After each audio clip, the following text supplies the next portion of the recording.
actually it was 12 years ago, I had an opportunity to not have to go to a job and hold up in a bedroom with my laptop through the winter and just wrote it down first person with all its gory detail and got it done.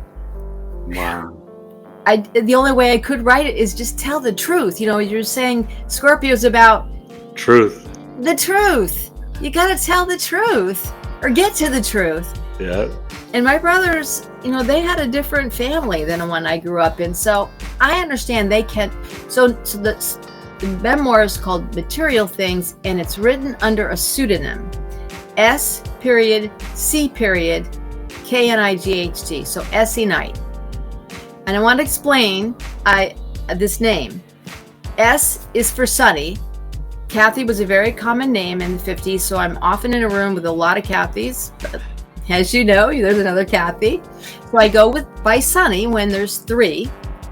But I also go, the middle is C, Cat. I totally identify with cats, being that I'm a Leo. And then Knight, Knight. I'm a rescuer. I have a 12th house Neptune and North Node in Jupiter. I'm a rescuer. So that's why it's Knight instead of Night.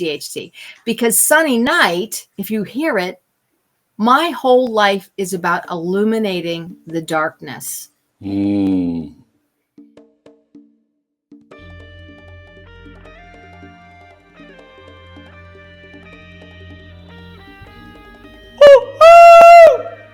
Hello, what's up, everybody? This is Eric Taylor, Big E Astrology, back with another Knowledge is Love astrology podcast.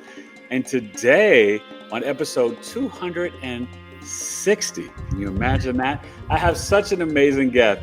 She is a childhood NDE survivor, an author, an astrologer, and she's also a nurse and does home health care and so much more. I present to you my friend and co-panelist, Miss Cathy Mortimer. How are you today, Cathy? Fantastic. Just wonderful. I'm so glad to have you on the show. So, okay, wait. I beam with joy when I think about my 2 Cathys. So tell the audience how we met, and that will also lead us in to your childhood NDE story. You bet. First of all, thanks for thinking of me and having me come and tell this story, because that's what my journey is now. Definitely.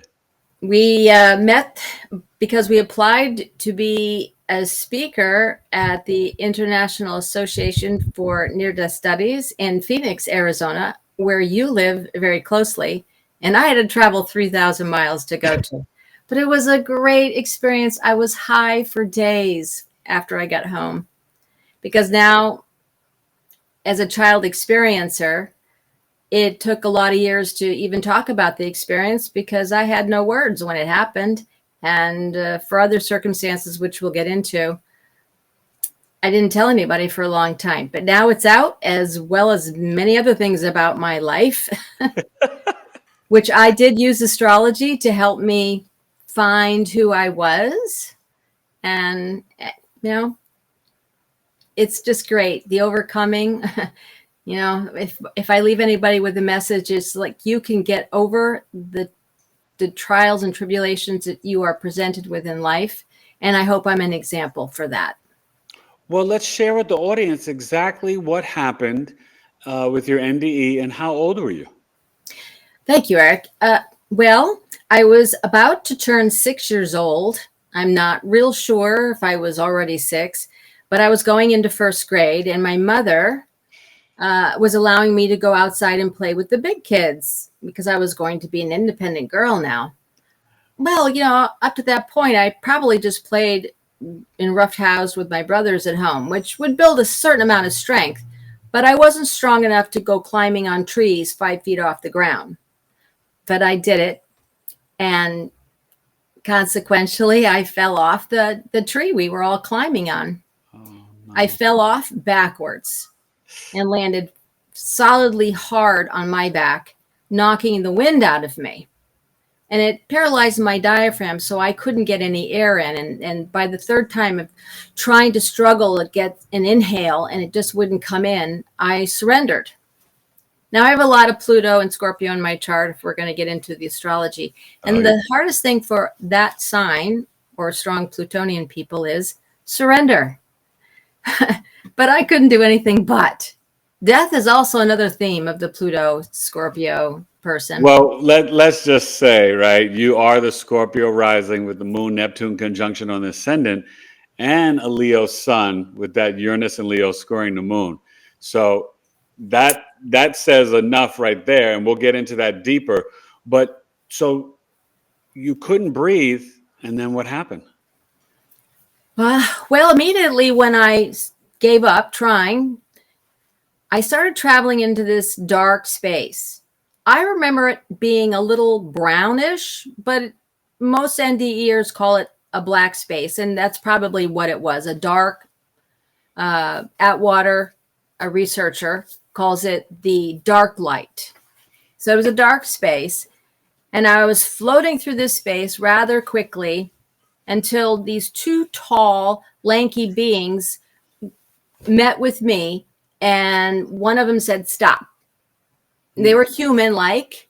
They didn't have a lot of detail like you looking at me right now. They believe they were robed, these monk-like brown robes.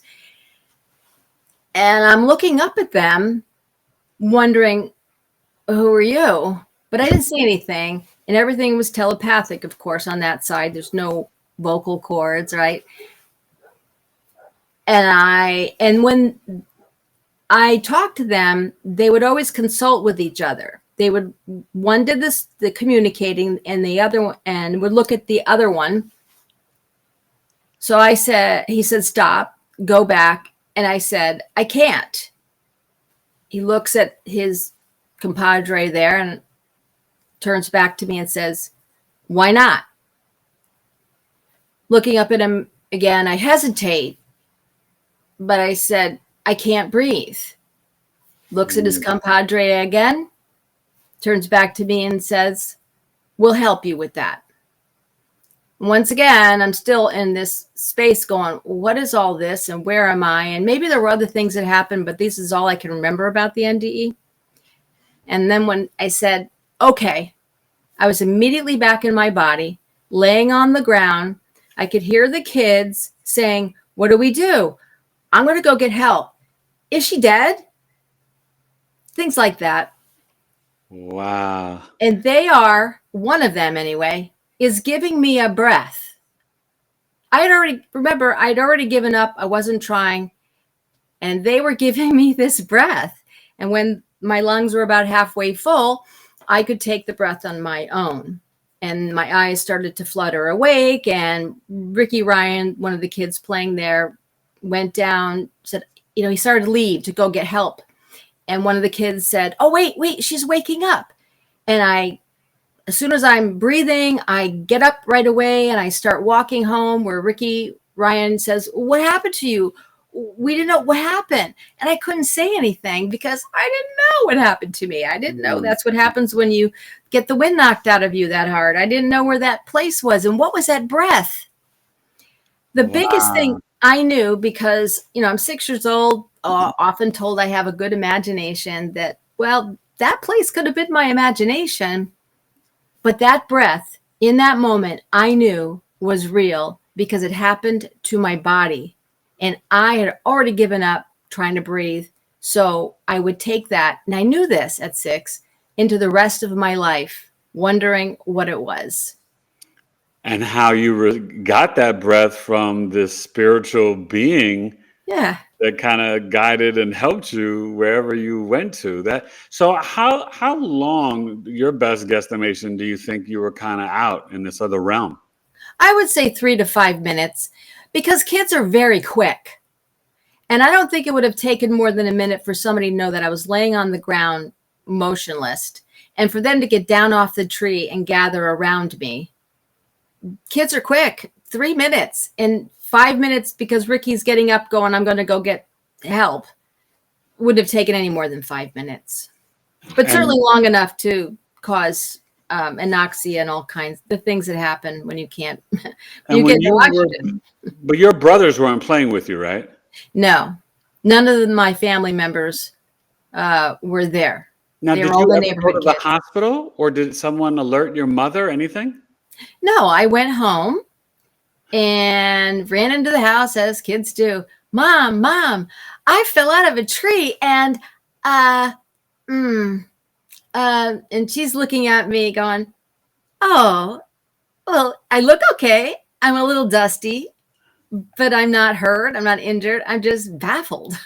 Oh my goodness. I didn't know how to say anything to her. I just, So that's fascinating. And I'm kind of curious, when was the first time, right? I guess two questions. One, when was the first time you told someone, and at what age did you figure out in your own head what you experienced? okay. Well, we have to advance now about 20, 40 years. Wow. Yeah. Yeah. I mean, you go on with your life. There was a point, and I'll get to that in a second to answer that. But I got to a point in my life as I'm getting older. I remember having this thought. I have to learn how to live in the real world, this world, before I understand what that was. I'm just going to Mm, put it on the side and go about living on the earth. I remember having that thought as an older child. okay. Okay, so that's what I did.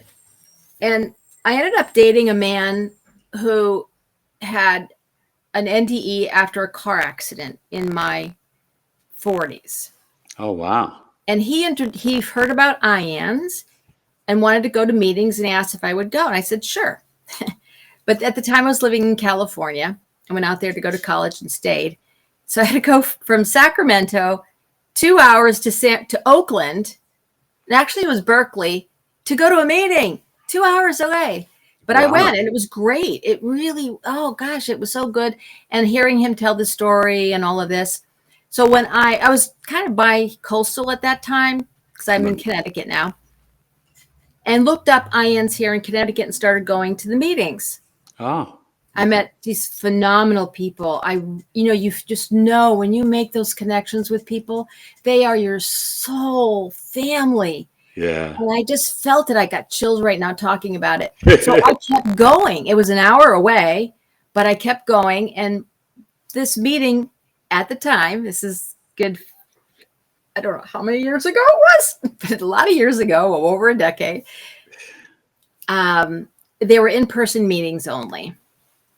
Sometimes the group would be 20 people, and then it dwindled to 4 people, which was a meeting that I went to with a guy I carpooled with who also ran the meeting. And it was just me and him at first. So we didn't even go up to the meeting room. We sat in the cafeteria. And this couple dressed in black came in. Oh, is this the meeting? Yes. So we're not going to go to the meeting room. We're just going to have it here. And we're just kind of going, okay, what do we do? I said, well, I got a story. And I told them the story for the first time. I think I was 42. No, 40, Wow. 41. Right after the midlife transits, right? Yeah. And the man looks at me and he said, that was an NDE. And really? See, I had So it read, never had dawned on you before then, Kathy?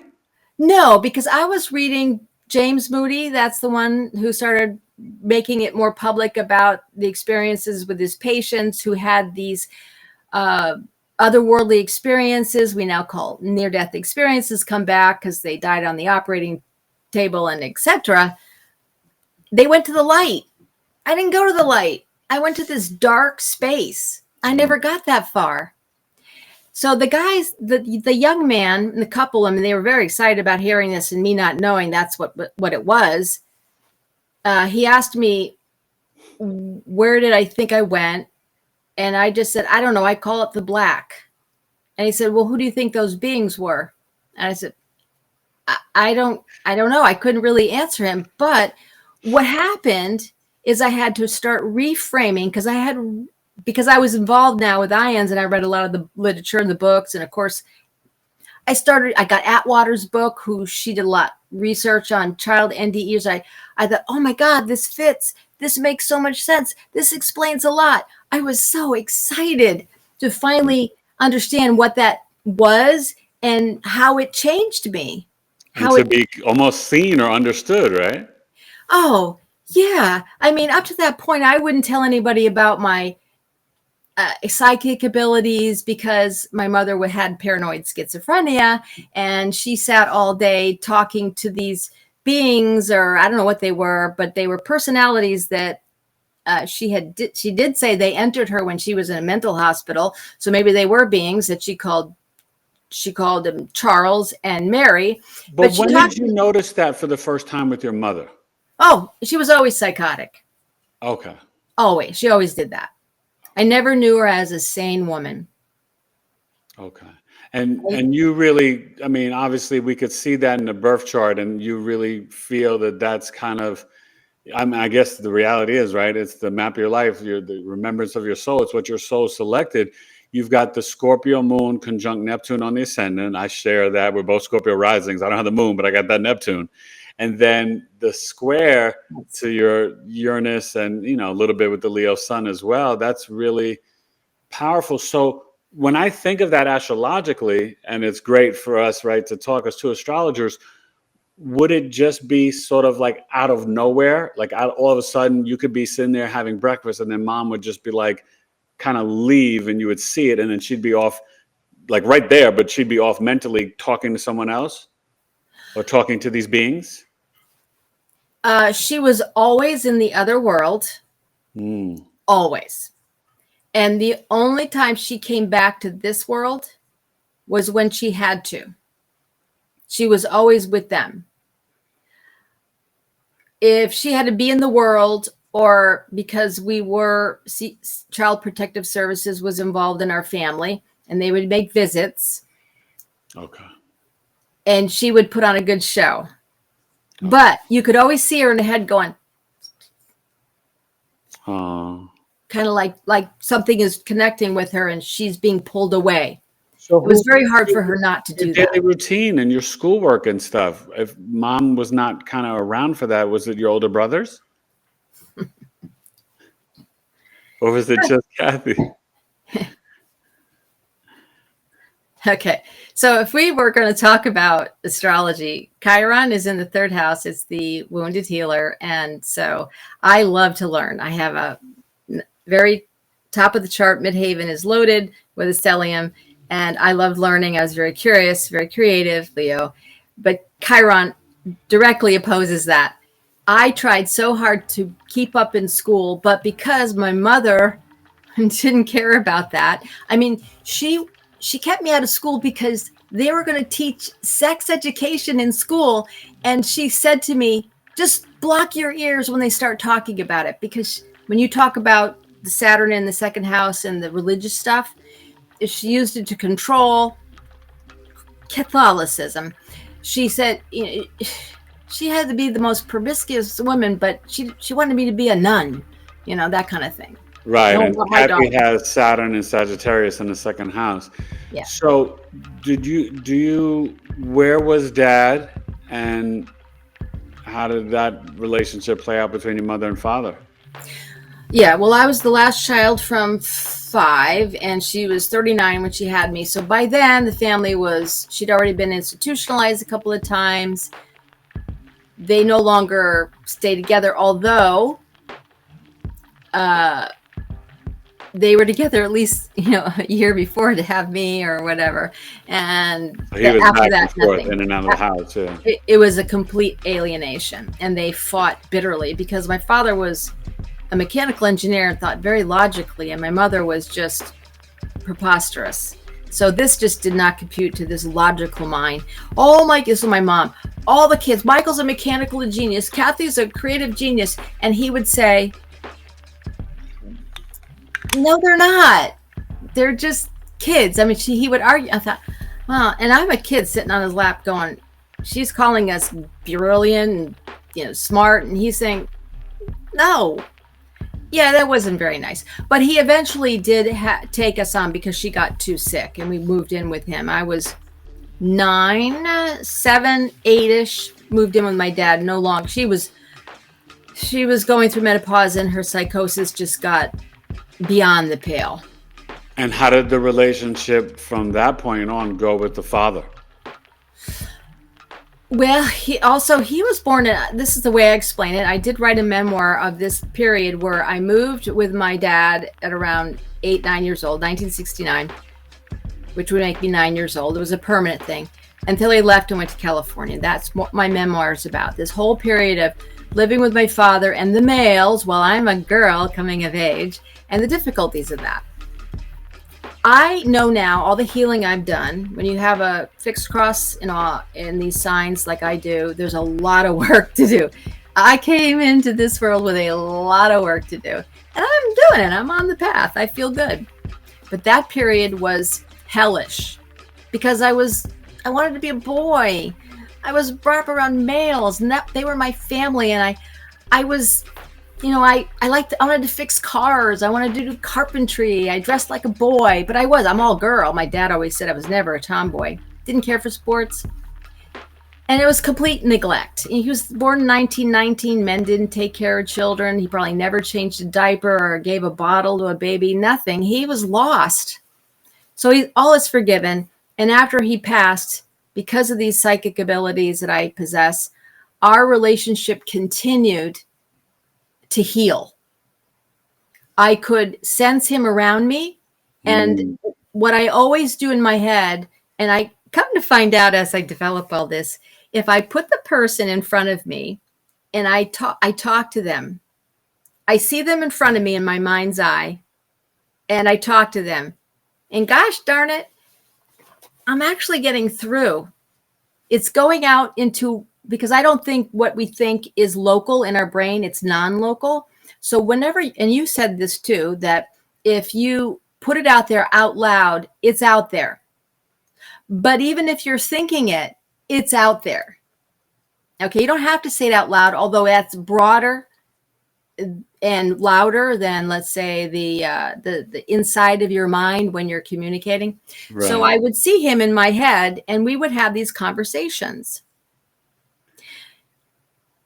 It was never a thought in my mind because my mother had 2 children that were not my father's, and I came after them, that he had questions about my paternity and that interfered with his ability to bond with me. Although we always bond with Leo children, don't they? They're just the lightest light, and they're just the greatest kids. You just love them. So he did bond with me, but he told me that was one of the problems that he had in our relationship. Who did I belong to? And he would size up these qualities and traits in me, comparing them to the 2 children that were not his. Like the acne that I had when I was a teen and stuff. And my eyes are greenish, where the 2 older boys that are his are blue eyes.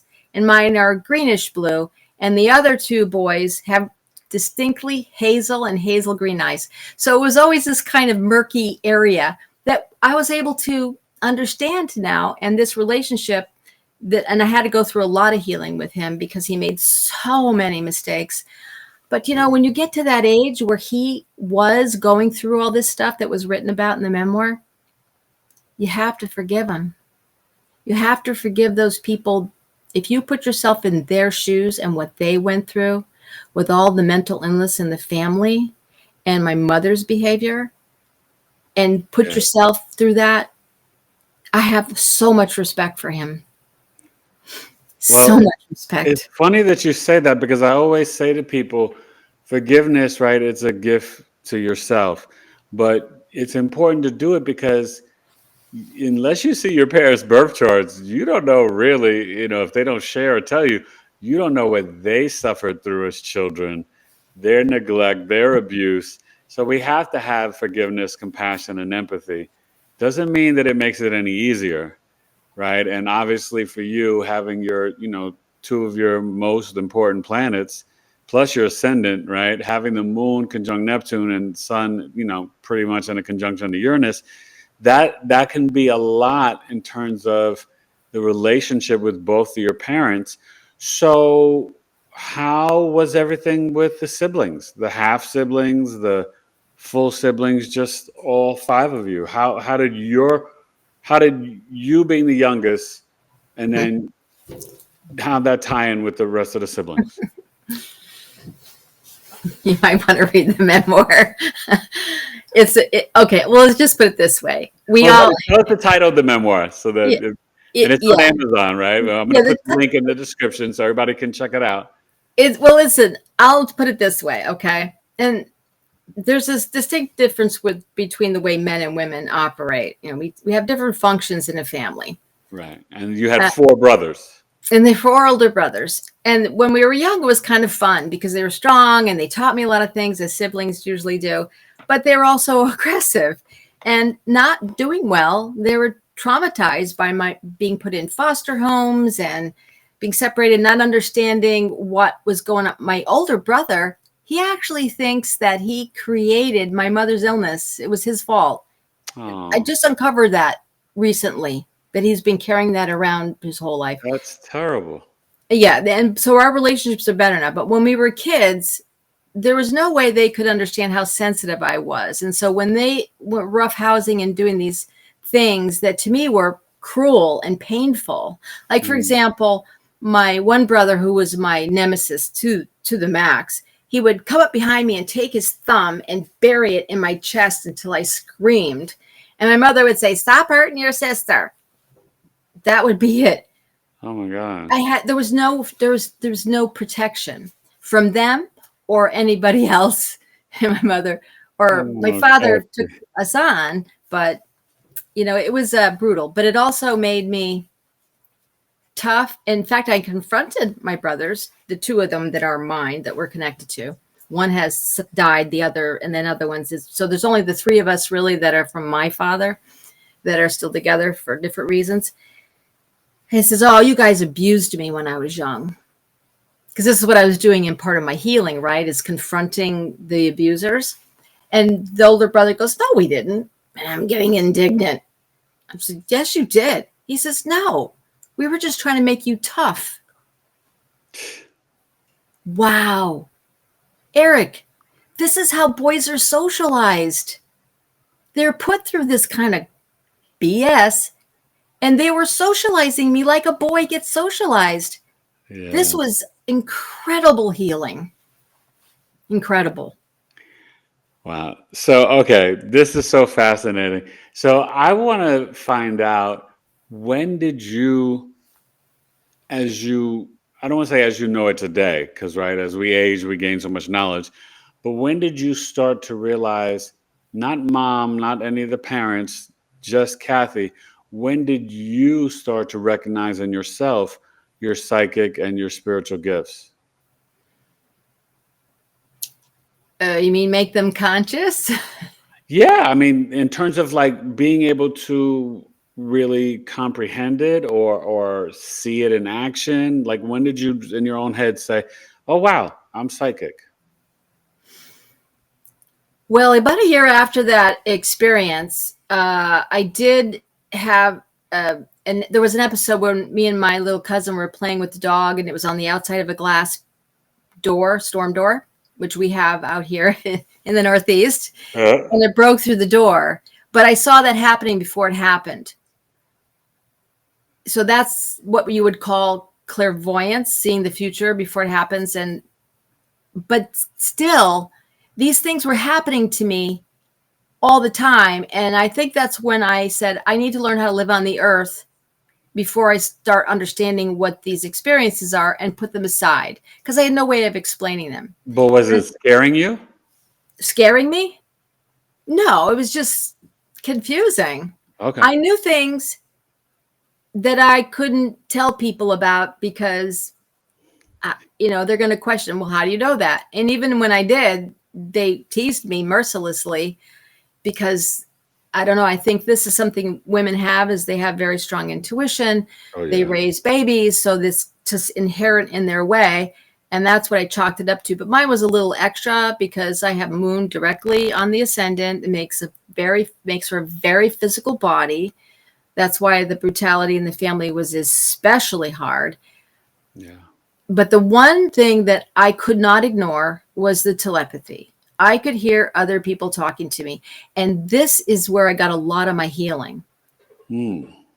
But I didn't know that was real. I remember as a teenager, I had a very good friend. I could escape to her house. She was wealthy. Her father was a psychiatrist. So I adored him and wanted to learn from him. And I could hear him in my head directing me. Really? If I had a question and I'd look at him and I'd say, and in my head, I'm saying, gee, I don't know why things are going like this. And he would lay out a magazine or a newspaper that had a title on it that gave me the answer. Because maybe he couldn't explain it to me either. And this is a lot like how our guides on the other side work. But I could perceive this spirit voice in the humans because that's what I was trying to do. Now I'm working on the spirit voices of those who are discarnate, not incarnate at this point. Because that's something I had to recognize. And maybe this is what they call consciousness. People are trying to attain consciousness. And maybe this is when you have an NDE, you have attained some consciousness that people who've not had them are searching for it. Maybe that's what this is it's a certain consciousness. And if you have consciousness like this, you have a great responsibility to using it correctly. And to share your gifts with the rest of the world. Yeah. Yeah. So okay. I'm learning how to do that. Well, listen, you went through a lot. And I will say this, Scorpio risings, for the audience watching, they all know I'm a Scorpio rising, but it's not a life for the weak. Yeah. I always tell people Scorpio risings, it's like a gift and a curse, right? The gift is that Sagittarius second house. We will never go broke and homeless. The ancestors are kind of watching over us. But at the same time, when you have the Scorpio on the ascendant, you go through so many death and rebirths and transformations in your life that it will test you. And some people can fold. Yeah. And some people will just get, stronger and stronger and stronger. So then what led you to nursing?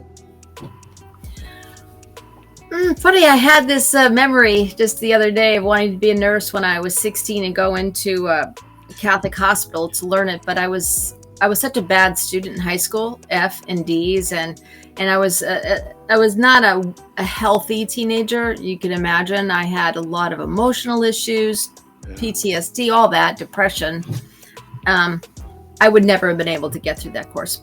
But I thought, well, I'll go to California. I was told I could go there. I was invited out by family. And I just decided there was a local program after I got married. And I did what I needed to do. And I was 23 at the time. It was kind of an easy thing to do to get a well-paying job. That's how I looked at it. Once again, I got to live on the earth, right? Got to feed myself. I don't know if the marriage was going to last. There's a certain amount of understanding of what's going to happen in the future. Did you get married at 22, 21? 23. Oh, you got married at 23. Okay. Yeah. Yes. Yeah. So I went down that way. And I also wanted to be a nurse because I'm not good sitting at a desk. I'm not good being stuck inside, such as in a warehouse. I wanted the opportunity to sit, move around, stand. And with that Neptune in the 12th house, it's really a good way of using the Neptune is to care for others. 12th house is Pisces house. Neptune is at home in the 12th house. And so I learned. But listen, Eric, given the family where I was totally neglected physically, emotionally, and abused spiritually, I had to learn how to take care of people on the most basic level. I remember looking at somebody and wondering, are they cold? Maybe I should get them a blanket. And I had to learn that, yeah, they're cold. Get them a blanket. And now with all this stuff about the physical body is very second nature, but I remember knowing, and the nurses were like, what? How come you don't know this stuff? I mean, I know the clinical stuff for sure, but the kinds of things that mothers they intuit with their kids, they enter these program nursing with these basic skills that I didn't have. I didn't know how to take care of people on the most basic level. Well, I think it's fascinating that that's what your soul chose to do, because then what you felt or what you were actually lacking because of not having the nurturing, caring mother, and then being with all the brothers and your dad, then becoming that nurse, it kind of activated that, where you were learning to become more thoughtful, kind, compassionate, and attentive and all that stuff. So that's kind of pretty wild there. My patients taught me so much. No, I could imagine. So tell me about, because you mentioned something to me, right, when we were on our panel at IAMS, and you shared some things there that I thought were really magical in terms of your career as a nurse. Share with the audience how you would communicate with other doctors and nurses, and then also use that with patients, not just in the physical, verbal mouth realm, but also in this 5D spiritual realm. Yeah. 5G spiritual realm. I like that. It's true. Well, I can mostly go back to I worked on a telemetry floor, which is cardiology, for about 7 years. And nurses often stay where their specialties are. And through those years, I was having conversations with the nurses. This is why they were appalled at my rebelliousness, let's say, and ignorance at times, even though I was competent enough, and the doctors. And we were having these telepathic conversations. There was even a doctor, and I won't say his name. He thought I could be his mistress. And I looked at him like, why would I do that? And I guess he said something like his wife isn't servicing him. Stuff like this. And I'm getting this in my head.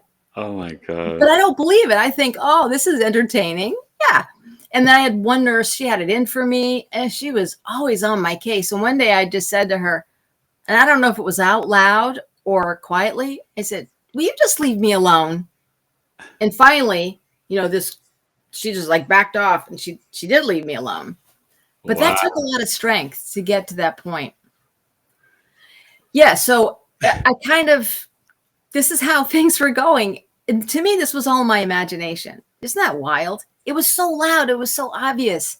But it took me another 10 years before I was enlightened that was not my imagination. Those conversations were actually occurring. And so when I realized, through those midlife transits, and someone came in and said, no, that's real, helped me through that, process that, I had to go back and think about all those conversations I had with those nurses and doctors and say, oh my God, what was I thinking in my head? Because you think you're alone in your head. You're not alone in your head. If for nothing else, you are there with your guides, and they are feeding you information. You could take it or leave it. So I'm sort of curious, it's sometimes can be rare Scorpio risings get to really chat it up with one another. But then I have twin boys with a Scorpio moon. How do you feel with, and I know it's a little stronger when the moon's on the ascendant, but when you are, the moon is debilitated in Scorpio, or in its fall because it's exalted in Taurus, how do you feel the challenges are for you in terms of processing the emotions? And because you're a natural psychic and empath, do you I don't even know how to ask it, but does it, are you more sensitive when people communicate with you or say things, or, how do you just process emotions? Well, on the good side, Scorpio Moon Ascendant, any place where it's powerful in the chart, Sun, Moon, or Ascendant, it does give you this tremendous transformational ability for you or for others, if that's how you serve others. Right. And when it's the moon, it's a harder thing to do that because it has to do with your feelings moment to moment. And if somebody hurts your feelings, Scorpio wants to sting. And because they're so sensitive, they sting a lot. And then you must hear the Taylor twins yelling at each other from Arizona all the way to Connecticut. But on the good side is when they recognize that they need to be a little thicker skin, they can get there. They will get there because it rules transformation and the power to realign yourself. It's like, is this worth it? And they have to also watch out the testing because they may put stuff out there because they're so strong that people will fail them. And you have to teach them not to be hurt by other people's failings. You know, everybody's imperfect. I love I've come to love this phrase I use a lot. Everything is perfectly imperfect. And I love it that way. I say that too. It's funny. When you have a fixed cross with Chiron involved, it's the only way you're going to get through tough situations. And so you've got to help your kids find the mantras that will allow them to let go, because surrender is not a Scorpio thing. Let go, move on. Yeah. Yeah. So one thing that I have experienced in life, and it's gotten stronger over the years, I'm now 54, but having a Scorpio rising, I feel like it's almost like walking around with like a CAT scan or an X-ray machine. So when I meet people, right, and I tell people, you know, I got the Virgo sun in the 11th house, so we both have suns, you know, up at the top of the chart. But I tell people I'm like the extroverted introvert, because, you know, Scorpio risings don't necessarily love small talk, but we can do it. But do you feel like when you meet people, it's almost like energetically you kind of get the answers right away? You know if they have good or bad intentions, or if they're a nice person or not. How does that play out for you in terms of, because we both have that Neptune on the ascendant, and I think that helps the Scorpio rising as well to do that, right? If I were to isolate the Scorpio part, right.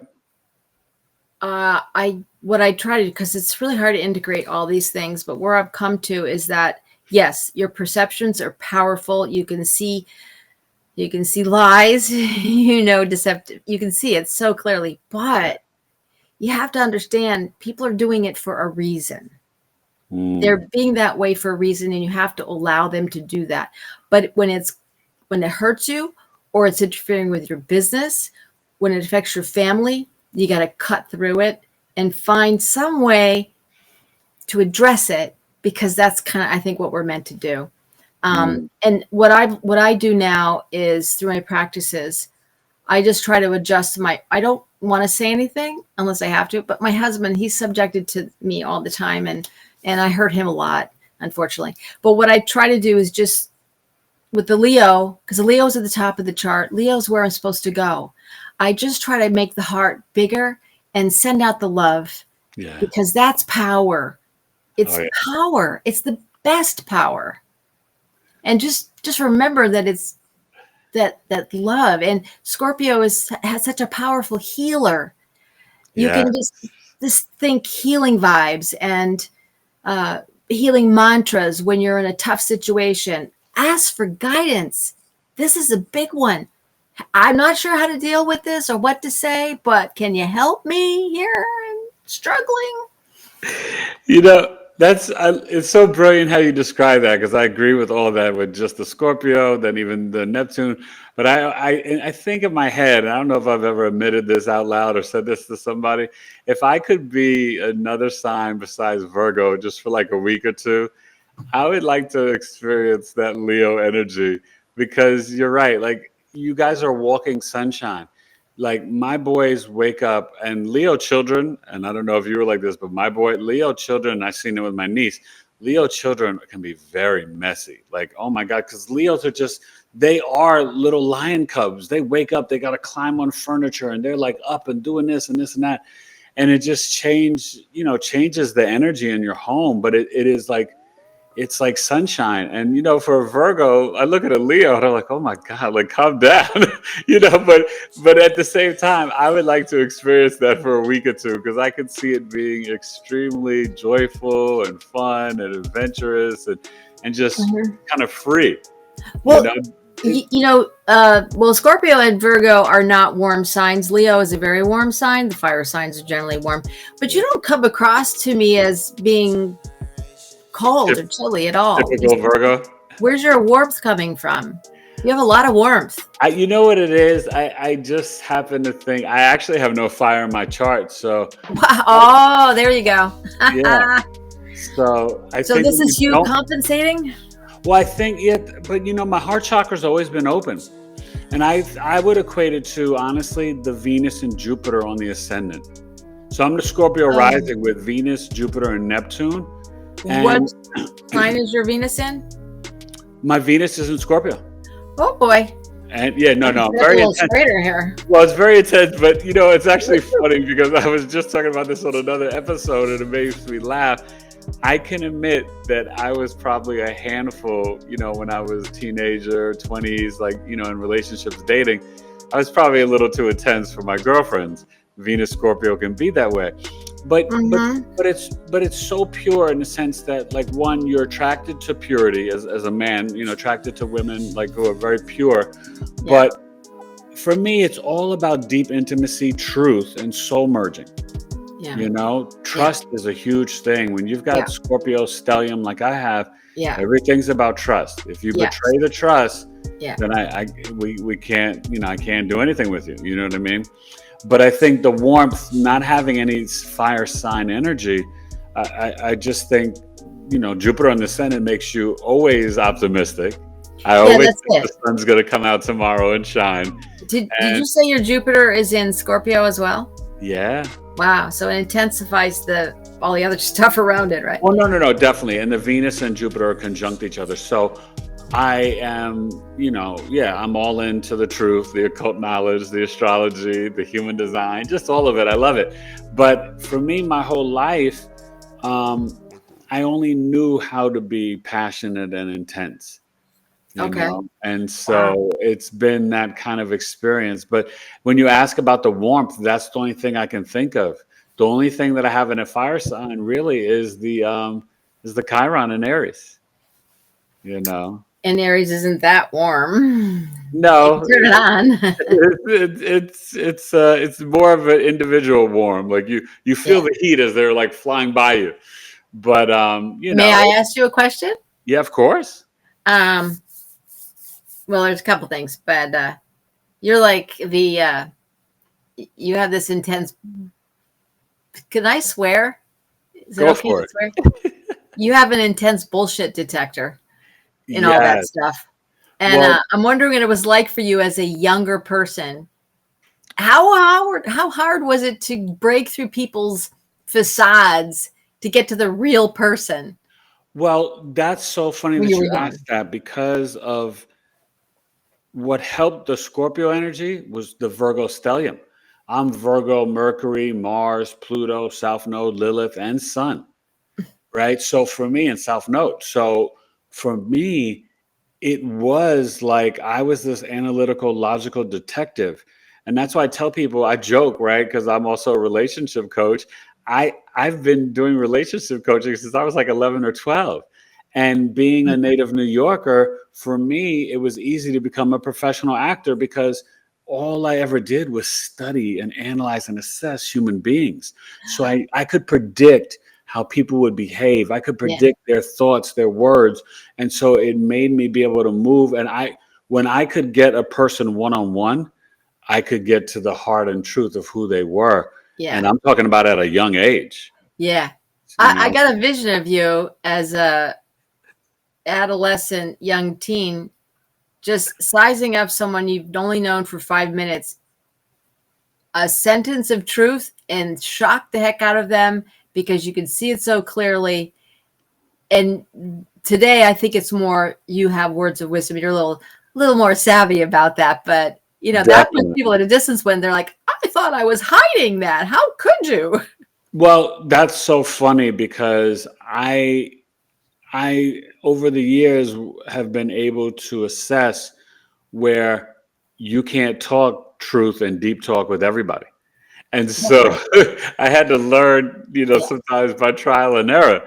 Yeah. And, when you got Venus, Jupiter, Neptune, and Scorpio, and that Mercury in Virgo and Mars in Virgo, I was, you're always kind of probing.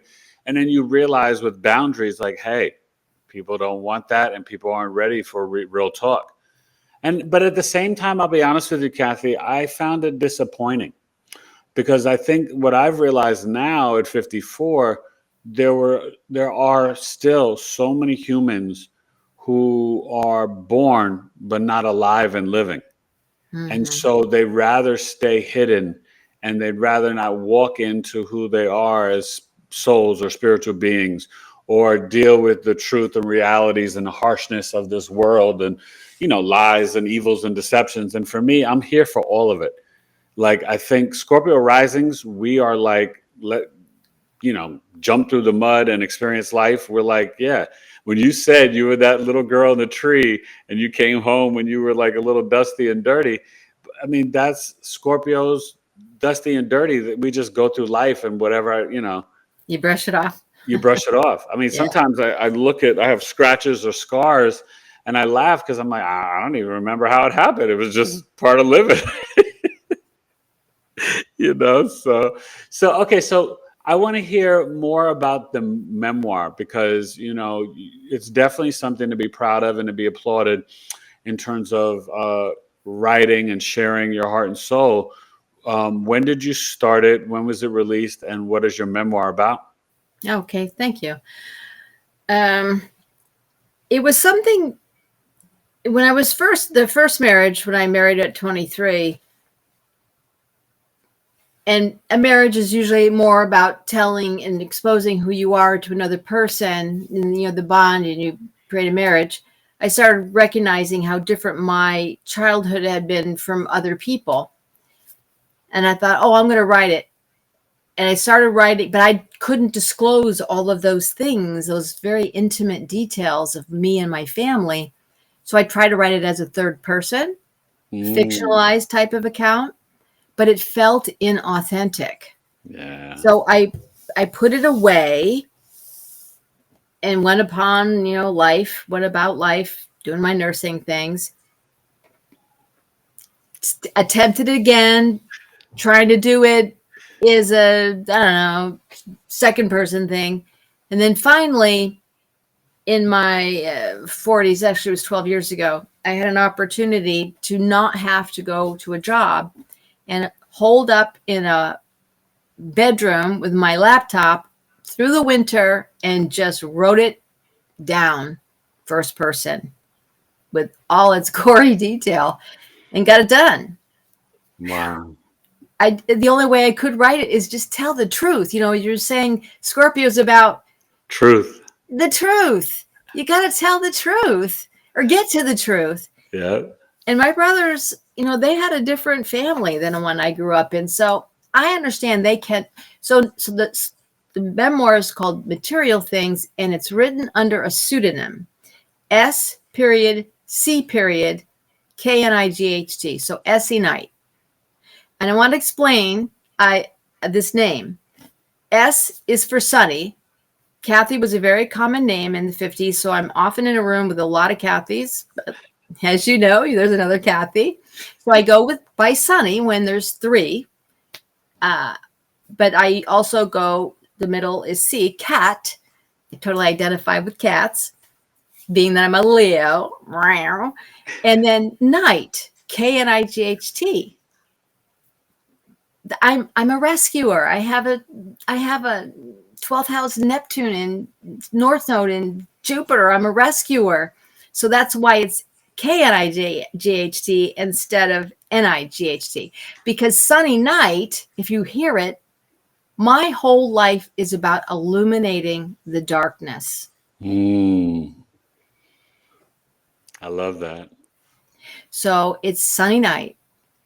My name is Cathy Mortimer. It's my married name, but also I wrote it under a pseudonym because I'm protecting my family. I'm protecting the brothers who, because they're men born in the 40s, it's unmanly to go talk about your problems, even admit that you have problems.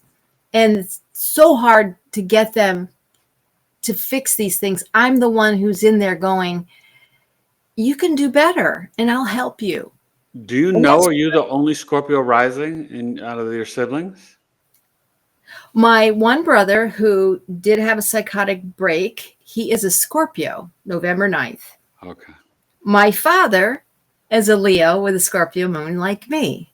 The rest of them are Virgos, 3 Virgo brothers. Wow. Okay. I don't know their charts because I don't have their birth times. Right. But as that Scorpio rising, it's like you're the one that's here to kind of heal and break the family lineage and the generational curses. So especially with that moon and ascendant. So that's really powerful. And then even you writing, it's very mysterious. That's so Scorpio rising. SC Night. I love that. So Yeah. What's the title again? Material Things. And the title came from, and this is a man-woman thing, okay, as I learn and grow about the difference between men and women. Men are really concerned with the acquisition of things, providing for the family, making sure they bring home the meat and put it on the table, and then mom dices it up and gives it to all the little cubs, right? And I grew up around this. Nobody was concerned with each other's feelings. They were often hurt, and there was a lot of selfishness and this stuff, rub some dirt in it. And I'm like, no, I need to go to the hospital. I have pneumonia. This happened. And they were so concerned with the hoarding and collecting. I mean, hoarding is part of the family legacy. And everybody was concerned, don't touch my stuff. I got hit because I took a piece of paper out of my brother's room when I was a child living in Massachusetts. And I thought, so it's material things. They're not important. Right. It's the connections that we have with each other is what we take with us. Amen. And they have chosen, at least with the oldest brother, to be surrounded by material things. My father was the same. Instead of trying to heal.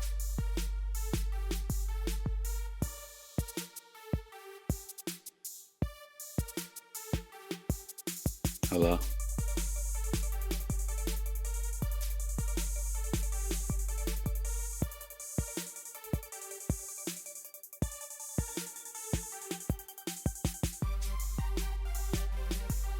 Did I lose you, Cathy?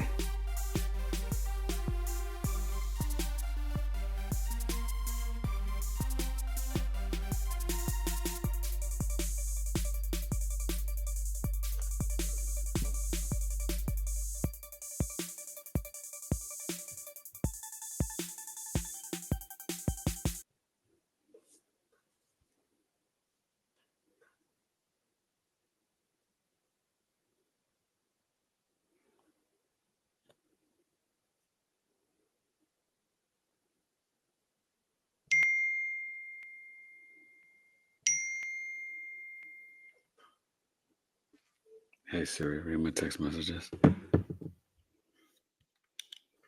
have new messages from Cathy and Stephen. Cathy said session expired. Would you like to reply? No. Stephen said 28 as of today. Would you like to reply?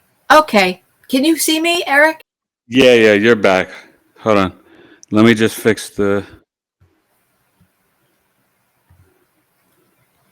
I thought maybe you hit a button or something. That's what I heard. Can you see me and your background? Yeah,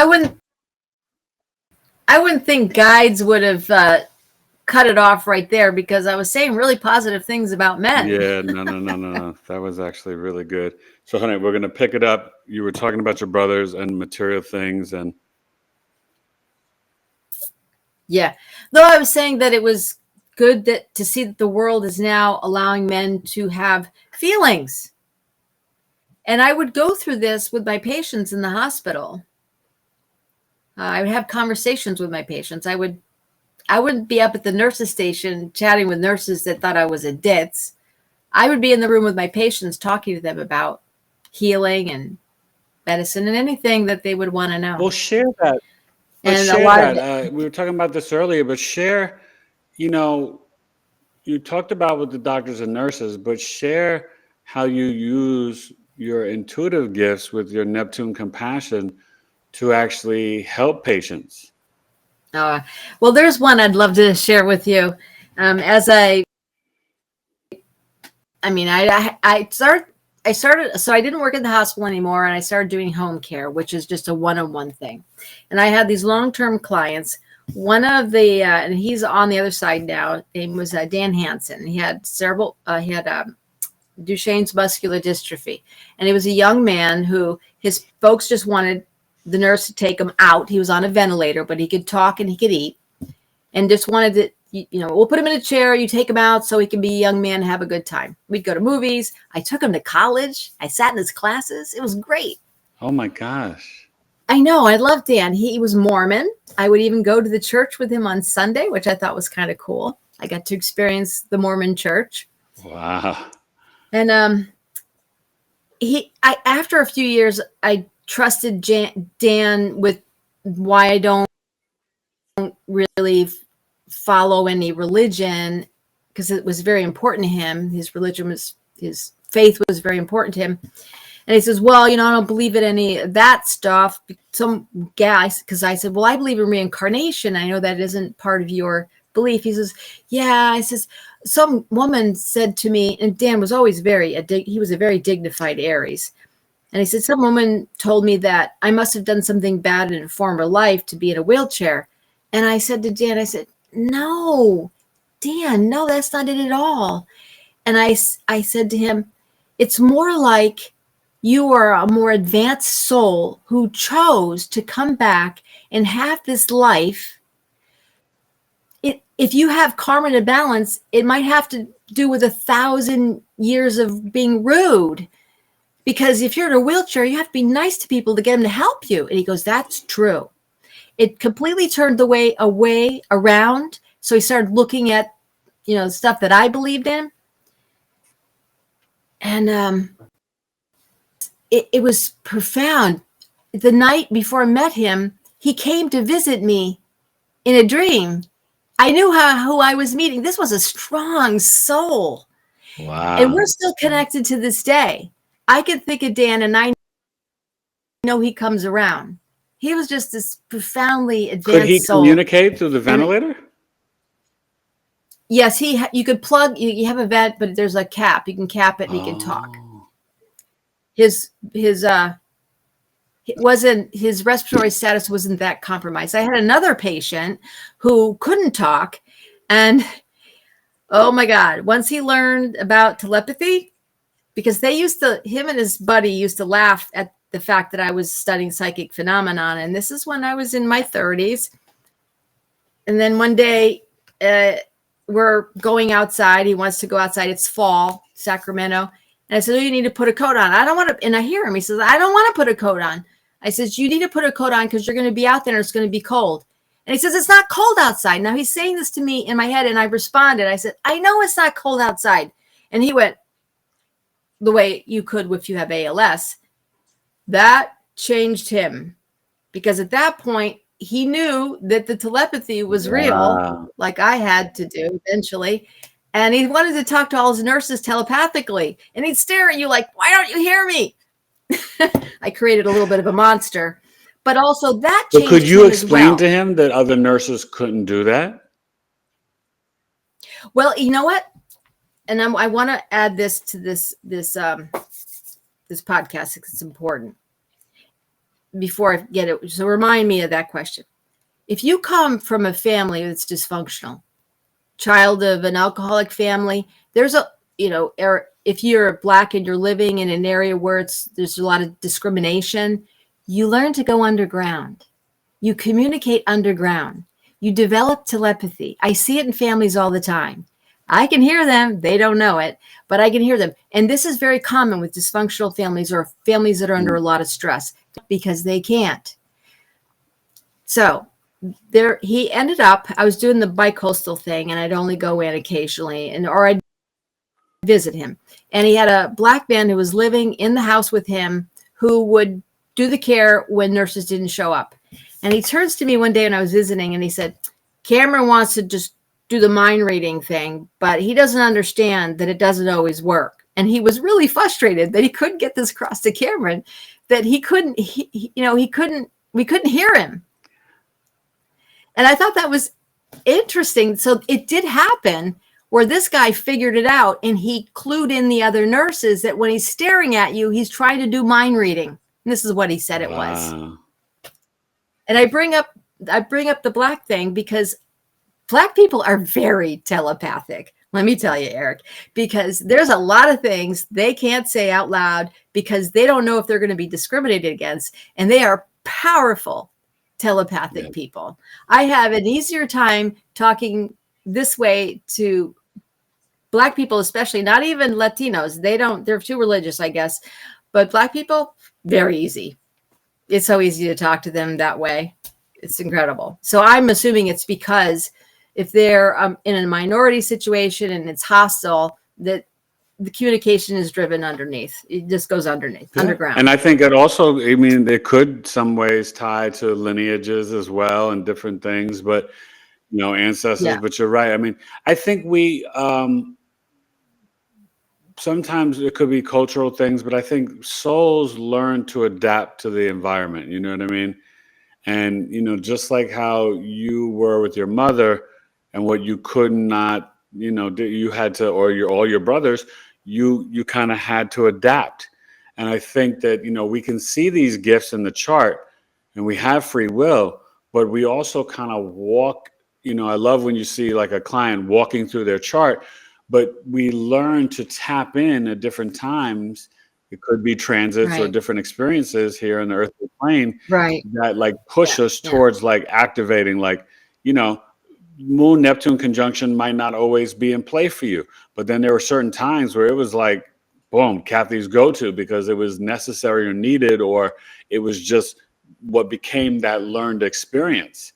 So I think that that's like really kind of powerful. And I think it's amazing. So now go back and tie it into the, you know, what you were going to tell me about the other nurses and stuff. Yeah.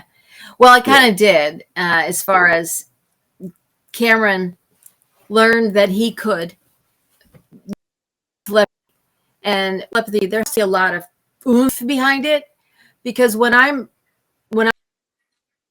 here, there's a thing, and I'm to hear the words like it's spoken out loud. I can't tell the difference. People, if they're Piscean or they're very soft energy, they're talking at a whisper. I can't hear them because you have to have this.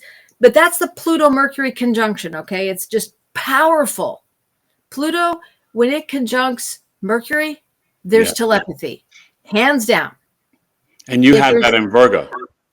And I have it in Virgo. Yeah. So there's the skepticism. It took me a while to understand it. But I also think it woke up because of the NDE. Right. You know, it showed me that it was possible when, you know, that I could speak this way. And so it discontinued. If that NDE had not happened, I may have woken up to it in my midlife, which is when I started recognizing that it was real and possible. That's powerful how you explain it and share it. I love that. And I also have Mercury conjunct Pluto, so in Virgo. So I know, and so one thing that I know about that, and I think that's where you and I connect. It's like you see through the veils, and it's like you can verbally, like you said, you can verbally transform others in a positive way, but you can also perceive like the lies or hidden things or secrets as well. And so, you know, Mercury being that messenger, and you know, it being at home and exalted in Virgo with the Pluto, it's a powerful I don't think about it enough in my chart in terms of how it plays out. But when you pointed it out, it made me realize like it's always there, And I think that's also what probably, gets people and like us into astrology, but wanting to learn really just the truth, and can be, because it's Virgo, of great service to the collective and humanity. So are you planning on any other memoirs or books or anything? Definitely. Really? Yes. I had this really interesting experience in Maine when I was 19 before I left for California. That was a book in itself, which is why it did not make it into Material Things. And then I thought I should write my mother's story. But that's going to take a little bit more doing. She was in an institution called Danvers, which is in Massachusetts. And it was one of those very haunted looking insane asylums. And she was in that. And they archived all the medical records that they had from this institution before they closed it. And I, as a daughter, have access to them. So Right. being a medical person, I can probably read all the chicken scratch that were written about what they did to her. And this was a time when they used icy cold water that they would spray on people, snap out of it, or they used electric shock. They even asked us if we wanted to do a lobotomy on her. We said no, but she did have electric shock, and all these barbaric procedures. Although they do electric shock. My brother had it, and my friend had it. It's not the way it used to be, and it's more controlled, and it's worked that for intractable depression generally. So I would love to see what they did to her. I think she might have been raped in this institution. She is subjected to spirits that are malevolent, which might be, she was so open in that when she wrote in a letter that Charles and Mary entered her, and I have a letter, she doesn't have, I think when she was in that institution, I mean, this would be an interesting story to unravel. I think it needs to be told. She was a beautiful, beautiful Lithuanian woman, just gorgeous. I can understand why my father fell head over heels. What sign was your mother? Capricorn. Wow, Capricorn and Leo together. That's a tough match. But she was the most resourceful woman, raising 5 children with paranoid schizophrenia on her own in the 50s. God bless. I always wore designer clothes that she bought at thrift stores. I always looked good, but, not too good about the educational and helping with the homework kind of mom. No. Oh, well, she sounds amazing. I know that was a tough, probably a really tough experience. So as we start to wind down. So that's the third one. So to answer your question, yes, the next one I'm going to write is the one about Maine. And then I have to jump through some hoops to get access to her records. And then I'd like to also write her story. And then it'll be kind of like an anthem or anthology. Yeah, I think that's beautiful. So I want to ask you, I mean, we're still until November 19th dealing with Pluto and Capricorn. It's been kind of interesting. Like I remember I was telling you, I think it's going to be kind of wild, and it's been wild. Since it went back into Capricorn in this final cleanup. What do you see playing out for the rest of the year?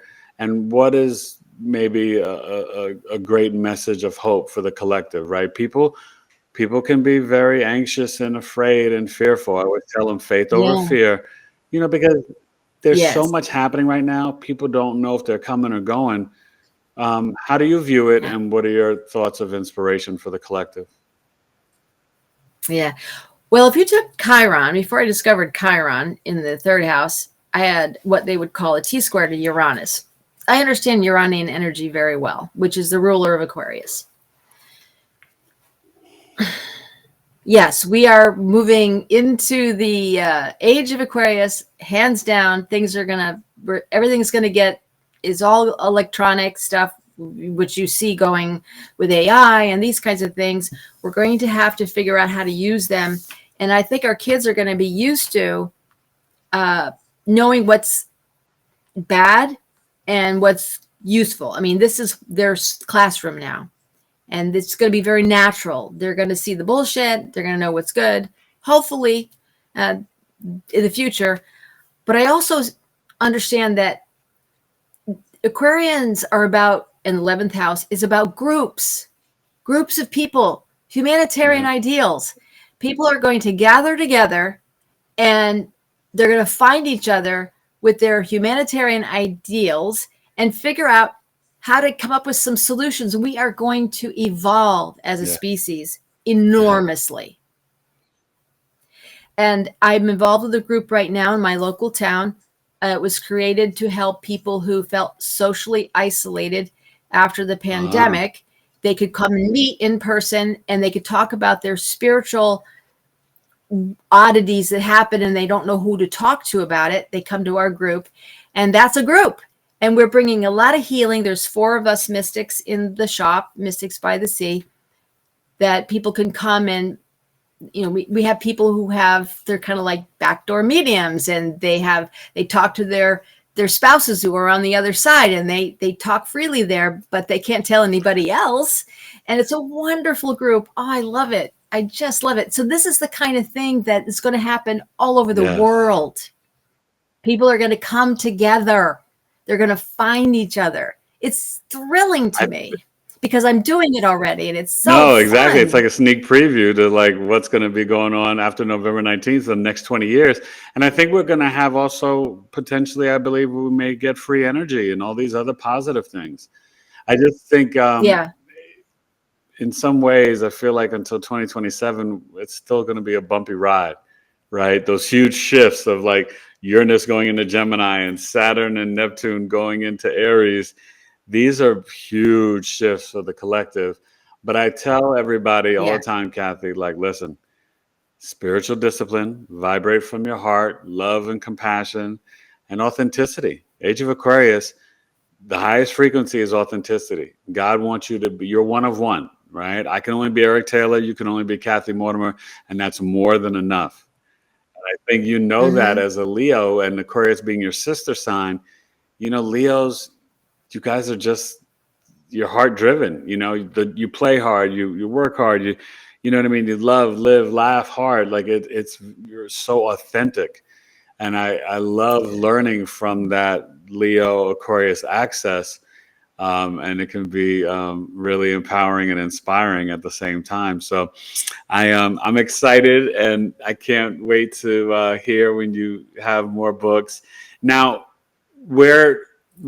share with the audience any information about where you do your readings, if someone is there locally, if they can come and work and do a reading with you, and then also your potential groups with IAMs as well. Okay. I work out of a shop called Mystics by the Sea, and you can book readings.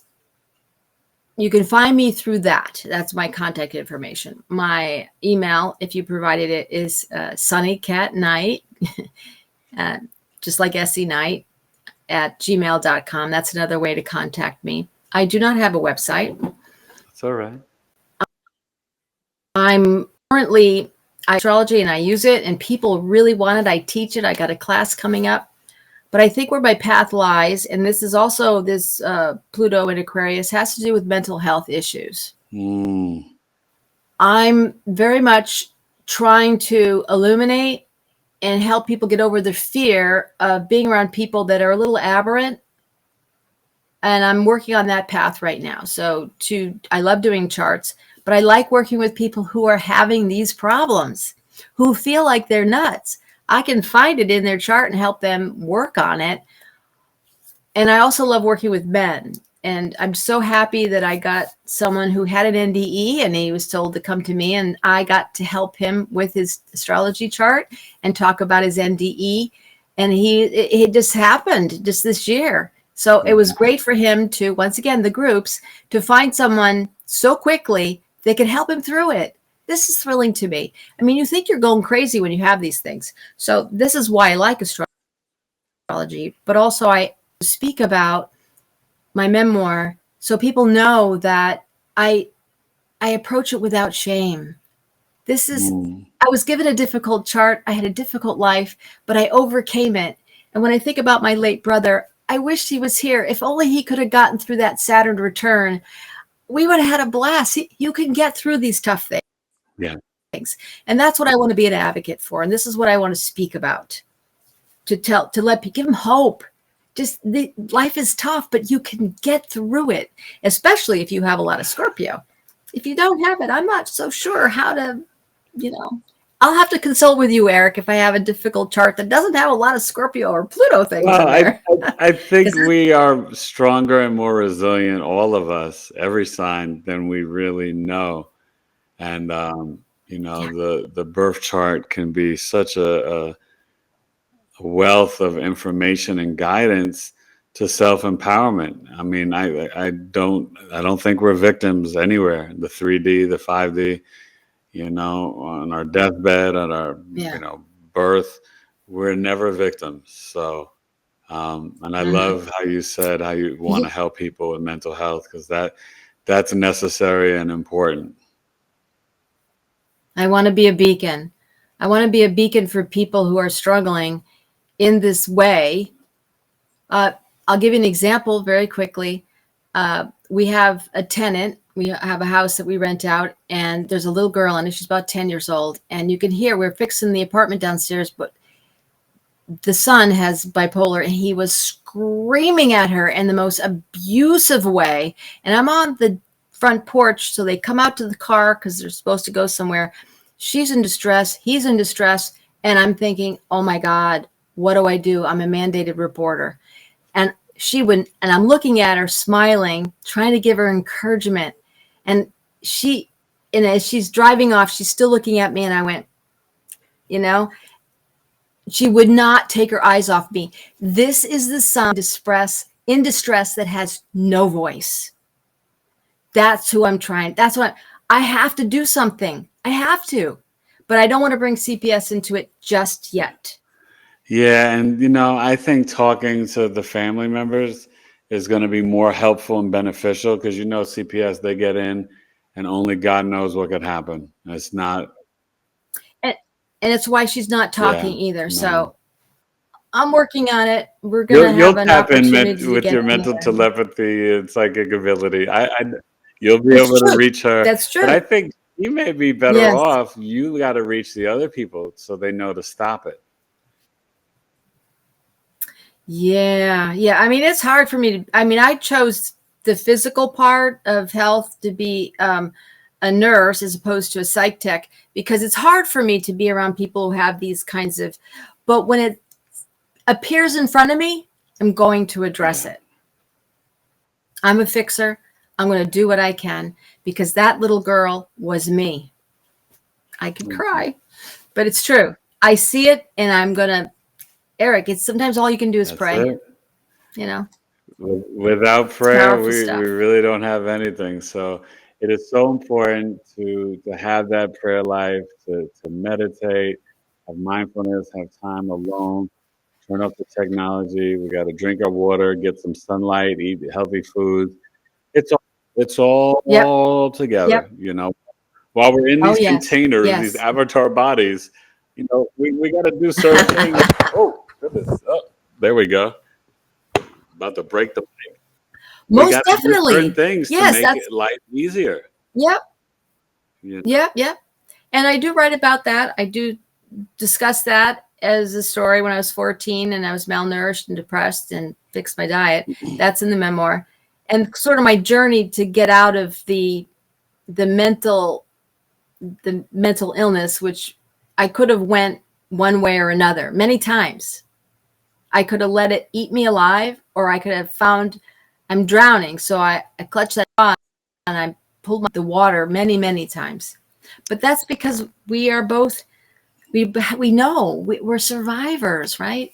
Scorpios are survivors. Yeah. But then we have to take that Chiron thing and use it. In the NDEs, it's I'm still sometimes it's every day I'm processing. You know, Mhm. I was live on a podcast, and my wife was with me, and I was talking, and I was laughing, but I realized I was like, because it was just a few weeks ago, or whatever, less than a week. October 16th was the 3rd-year anniversary of when I awakened out of the Wow. coma, and Wow. I Yeah. asked her because I didn't know, right? And I said, "Did I snore while I was in coma?" 'Cause I couldn't snore. She's like, "No, you had a tube in your throat. You could." And I'm like, "Wow." And you just don't know. I mean, and 40 days is so long. And but I still have questions. I can't. Sometimes I feel like I can't possibly fathom or think of everything to ask. What was going on in the living world while I was in the spiritual world or whatever. But like that Yeah. question just came up, like, did I snore? I don't know. And so it's wild, but this has been so much fun, and I encourage you to keep doing the amazing work you're doing, because I know that, whether it's doing the astrology readings or connecting with people and doing the mental health or even the home health care, you are so spiritually gifted. And I know, and I always say this stereotype, but it's true. And I know it because I've actually experienced it. Leo women give the warmest hugs. They give. It helps when Taurus is Mars is in Yeah, Taurus but too. Leo women give powerful hugs, and and you just got a great husband, and I know you're going to continue to do so many more great things, and who knows, maybe we'll both be at IAMS again next year in Chicago. You never know. I hope Yeah. so. Well, thank you, Eric, for allowing me to come and talk with you on this podcast. It's a real honor Well, to give voice this has been more to than the fun life that and I've definitely in lived. the making, and it was beautiful, and I love what you said about with IAMS, because I felt it, right, and we were both, and all three of us, me, you, and the other Cathy, on the panel, and just the whole weekend, everybody there, I felt so seen, warmly welcomed and invited, but I also felt like Hmm. you said, that tribe, like it was just like people who they get you, they got you. We saw each other.